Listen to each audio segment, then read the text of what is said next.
आप देख रहे हैं नेटवर्क 33 राजकुमार के साथ। तो चलिए बढ़ते हैं आज की कहानी की ओर। दोस्तों, आज की कहानी है वैभव की। दरअसल वैभव के पापा का ट्रांसफर उनके काम के कारण देहरादून के गेहरू शहर में हुआ था। इस शहर से वैभव और उनका परिवार बिल्कुल अपरिचित था। कारण यह भी था कि इससे पहले कभी भी इनका परिवार देहरादून नहीं आया था और न ही इनके परिवार का कोई भी सदस्य यहाँ से ताल्लुक रखता था। अब कहते हैं ना, अजनबी इंसान और अजनबी जगहों पर भरोसा करना कभी कभार बहुत ही खतरनाक हो सकता है। ऐसा ही कुछ इनके साथ भी हुआ था। ये असल घटना वैभव के साथ घटी थी और जब इनके साथ घटी थी तब इस समय इनकी उम्र 13 साल की थी। तो आइए जानते हैं क्या कुछ घटा था वैभव के साथ।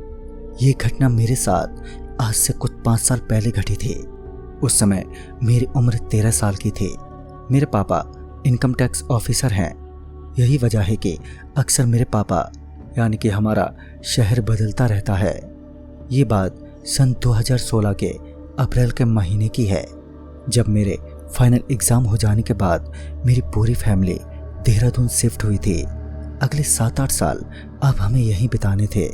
जब कभी शहर बदलता तब अपने लोगों के छूट जाने का अफसोस बहुत होता, पर साथ ही नए घर और नए शहर की उत्सुकता भी बढ़ जाती।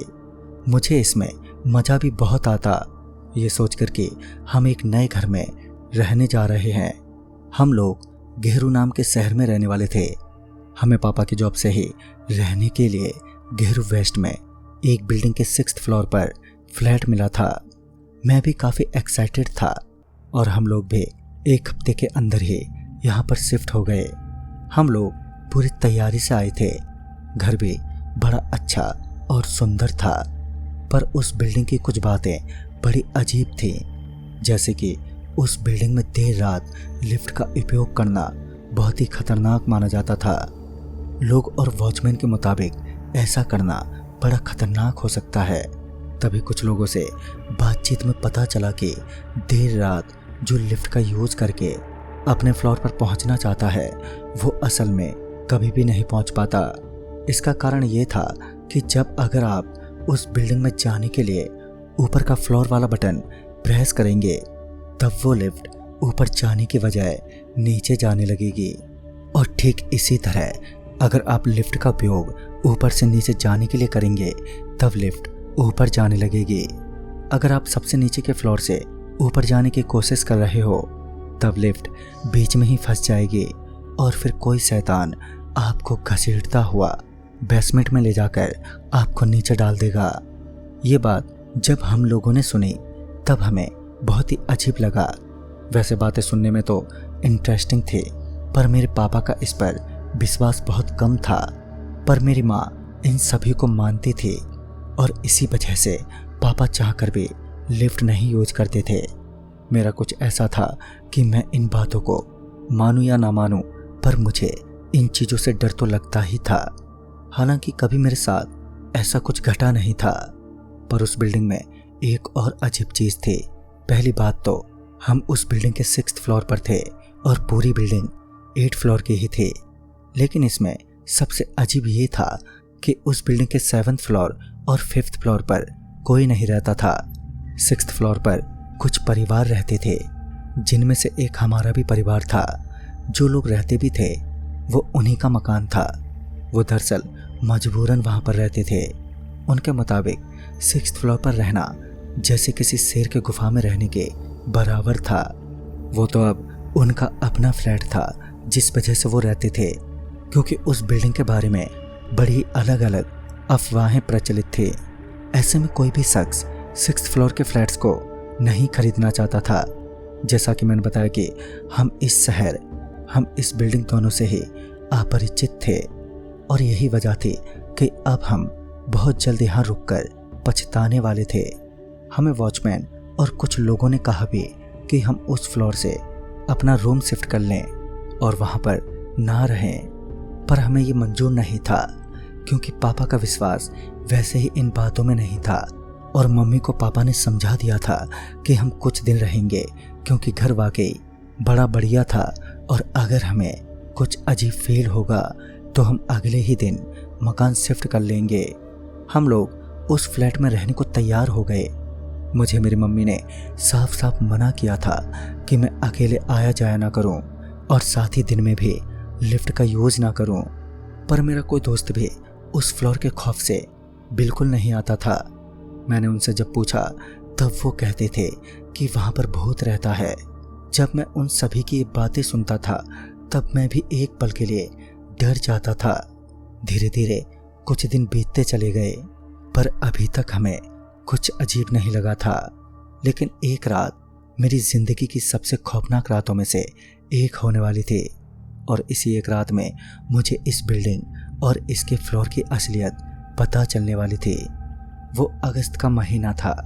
एक दोपहर स्कूल से घर लौटा तब मेरे माँ पापा ने मुझे कहा कि आज हम सबको पापा के एक ऑफिशियल फंक्शन में जाना है। पर मैं नहीं जा सकता था। कारण ये था कि मेरा फर्स्ट यूनिट टेस्ट 2 दिन बाद से ही शुरू होना था। मैं 9th स्टैंडर्ड में था तो मुझ पर दबाव भी था। एक सर मुझे होम ट्यूशन देने आया करते थे और उनका समय शाम 6 बजे से 8 बजे तक का होता था। मेरी तबीयत भी उस दिन कुछ खास ठीक नहीं थी और ना ही मेरा जाने का मन था। मेरे पेरेंट्स मेरी चिंता तो कर रहे थे पर मैंने किसी तरह उन्हें समझा ही दिया। वो भी शायद रात के 10 या 11 बजे तक घर लौट ही आते पर उसमें फिक्र करने जैसा कोई बात नहीं था। 8 बजे तक तो मैं सर के साथ ही रहता, तब डरने की मुझे कोई बात नहीं थी। इसके बाद मेरे पापा और मम्मी ने मुझे अपना ख्याल रखने को कहा और फिर वो तकरीबन शाम के 4 बजे फंक्शन के लिए निकल गए। उन्होंने कहा था कि वो कोशिश करेंगे कि वो जल्दी लौट आएं और उन्होंने कहा था कि जब सर वापस लौट जाएं तो उसके बाद खिड़की और दरवाजे बंद कर लेना। शाम तक तो सब कुछ ठीक था। शाम को मेरा ट्यूशन भी खत्म हुआ और फिर मैं डिनर करने अपने रूम में चला गया। यहाँ से अब असली कहानी शुरू होने वाली थी क्योंकि मुझे इस बात का कोई अंदाजा भी नहीं था कि लगातार 3 फ्लोर में मैं एक बड़े ही सुनसान और हॉन्टेड माने जाने वाली इमारत के एक फ्लोर पर हूँ जहाँ अगर मैं चिल्लाऊं भी तब भी कोई नहीं सुनेगा। खैर मैं अपने बेडरूम में वीडियो गेम्स खेल रहा था कि तभी अचानक नीचे से किसी के रोने की आवाज़ आने लगी। पहले तो मैंने बस इसे इग्नोर किया पर आवाज़ अब तेज होने लगी थी। मेरा अब उस पर ज़्यादा ध्यान चला गया पर तभी जिस बेड पर मैं बैठा हुआ था वो बेड अचानक से नीचे हिलने लगा। मैं भी अब डर गया था। मुझे अब पता नहीं कैसे पर मेरे बेड के नीचे से किसी के रोने की आवाज़ आ रही थी। ये मुझे और भी ज़्यादा हैरान कर रहा था। मैं बेड से नीचे उतरा और इसके बाद मैंने पाया कि आवाज़ बेड के नीचे से नहीं बल्कि ज़मीन के नीचे से आ रही थी। मैंने फर्श पर अपना कान लगाया तो पता चला कि कोई लड़की सिसक कर जोर जोर से रोए जा रही थी। वो अपने माता पिता को पुकार रही थी शायद। मैंने तभी सोचा कि हो सकता है कोई छोटी बच्ची अकेली छोड़ गई होगी और उसे मम्मी या डैडी किसी की डांट पड़ी होगी जिस कारण वो रो रही होगी। यही सोचकर मैंने उस लड़की के बारे में सोचना छोड़ दिया। पर तभी मुझे एकदम से ख्याल आया कि नीचे वाले फ्लोर पर तो कोई रहता ही नहीं है। फिर ये छोटी बच्ची अचानक कहाँ से आ गई। अब मेरा शक कुछ ज़्यादा गहरा होता जा रहा था। मैं समझ चुका था कि हो ना हो कुछ तो गड़बड़ है। मैं भला कर भी क्या सकता था। मैं बिस्तर के एक कोने में चुपचाप बैठा माँ पापा के आने का इंतज़ार करने लगा। पर ये आवाज़ें अब बढ़ती ही जा रही थी। जहाँ ये आवाज़ थोड़ी देर पहले रोने मात्र थी अब ये गुस्से में परिवर्तित हो गई थी। मैं तो अब खड़े रहकर भी ये सुन पा रहा था जैसे कोई बड़े गुस्से से चीख कर रो रहा हो। आवाज़ भी अब तेज होती जा रही थी। अब ये मेरे बर्दाश्त के बाहर हो रहा था। मैं इससे पहले कि कुछ करता कि एकदम से आवाज़ आने बंद हो गई। मैं भी अब समझ नहीं पाया कि आखिर अचानक से इतनी तेज आवाज़ शांत कैसे हो गई। खैर मैं अब थोड़ा चैन की सांस ले रहा था। उस वक्त समय शायद 10 बजने को थे और मुझे खुशी भी थी कि शायद मेरे माँ पापा अब आने वाले हैं। मैं बड़ा ही खुश था और तभी अचानक दरवाजे पर एक दस्तक हुई। मैं दौड़ता हुआ दरवाजे तक पहुंचा ही था कि तभी मेरे घर के लैंडलाइन बज उठे। लैंडलाइन के बजते ही मेरा ध्यान फ़ोन की तरफ गया। मैंने फ़ोन उठाया। फ़ोन पर मेरे पापा थे। मुझे बड़ी हैरानी हुई कि ये सब क्या है। अगर मम्मी पापा बाहर दरवाज़ा खटखटा रहे हैं तब उन्होंने फ़ोन क्यों किया है? यही सवाल मैंने उनसे पूछा तो उन्होंने कहा, सॉरी बेटा, आज हमें पहुंचने में थोड़ा वक्त लग जाएगा। वो क्या है ना कि डीआईजी साहब की पार्टी है, तो वो आसानी से नहीं आने से रहे। हम 1-1.5 घंटे में निकल जाएंगे, तुम अच्छे से रहना। फिर इसके बाद फ़ोन कट गया। अब मैं हैरान था कि आखिर ये क्या था। मतलब इस फ्लोर पर तो लोग दिन में भी आने से डरते थे, तो भला रात को मेरे माँ पापा के अलावा यहाँ आने की हिमाकत कौन कर सकता था? अब तो मेरी सांसें तेज हो गई थी क्योंकि खटखटाने की आवाज़ अब तक आ ही रही थी। मैं बहुत ज़्यादा घबरा गया था। तभी मुझे किसी ने आवाज़ दी, वैभव, ओ वैभव, मैं तेरा टीचर, दरवाज़ा खोल। ये आवाज़ सुनकर मुझे बड़ी राहत मिली। मैंने तुरंत दरवाज़ा खोला तो पाया कि सामने मेरे टीचर ही खड़े थे। उन्हें देखकर मैं बड़ा ही खुश हो गया, पर तभी मेरी नज़र उनके गर्दन पर गई, जिसे देखते ही मैं दहल उठा। मैंने देखा कि उनके गर्दन के नीचे एक कटा हुआ निशान था और तभी उनकी गर्दन सीधे नीचे गिर पड़ी। मैंने दरवाज़ा बंद करना चाहा पर नहीं कर सका क्योंकि वो अंदर घुस गया। तभी मैं बाहर निकला और बाहर की तरफ तेजी से भागने लगा। अभी मैं लगातार भाग ही रहा था कि तभी मुझे सामने लिफ्ट दिखी जो कि खुली हुई थी। मैं उसमें सीधा घुस गया और मैंने फर्स्ट फ्लोर का बटन दबाया, पर लिफ्ट तो रुकी की रुकी ही थी। मैंने लगातार उस बटन को दबाया पर कोई फर्क नहीं पड़ा। तभी एकदम से लिफ्ट में हलचल होने लगी और लिफ्ट अब नीचे जाने के बजाय ऊपर जाने लगी। ये बात वाकई मेरे लिए बड़ा आश्चर्य का विषय था। पर तभी मेरे दिमाग में एकदम से लिफ्ट के बारे में सुनी सुनाई बातें याद आ गईं और मैं एकदम से जैसे होश खो बैठा। मुझे याद आया कि लिफ्ट से देर रात सफ़र करना यहाँ पर मना है और इसे भूतिया भी कहते हैं। अब तो डर के मारे मेरी हालत ख़राब हो गई थी क्योंकि अब तक मैंने लोगों से इसके बारे में सुना था और अब मैं खुद इसे अनुभव करने वाला था। तभी लिफ्ट सबसे ऊपर पहुंची और पहुंचकर एकदम से थम गई। लिफ्ट एक जगह पर रुकी थी और अब मैं चाहकर भी दरवाज़ा नहीं खोल पा रहा था। लिफ्ट के अंदर मैं जैसे फंस चुका था। कुछ मिनटों बाद एक बड़ा लंबा सा कोई शख्स लिफ्ट की तरफ बढ़ने लगा। उसे देखकर मैं भी बहुत ज़्यादा डर गया था।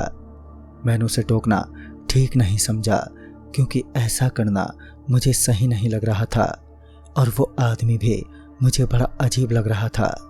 पर सबसे अजीब बात तो ये थी कि वो जैसे ही लिफ्ट के पास आया तो लिफ्ट का दरवाज़ा बिना उसके हाथ लगाए खुल गया और वो अंदर आ गया।